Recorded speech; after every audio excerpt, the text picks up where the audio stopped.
కదా. అవును, ఆ రోజు మీరు అధికారం రావడం కోసం ఎంతో ఫైట్ చేసి అన్ని విలేజ్లో మాతో కూడా బస్సులు పెట్టించి బస్సు యాత్ర చేపించి వాడుకున్నారు మమ్మల్ని.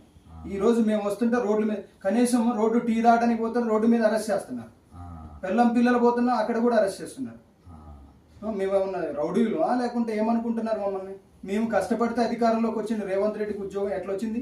మేము చేస్తే వచ్చింది. అట్లా అనుకుంటారు లేదు. ఆయన ఆయన ఆయన ఒక్కడే మొత్తం భుజానికి వేసుకున్నట్టు. ఏం కొట్లాడింది అబ్బాయిన?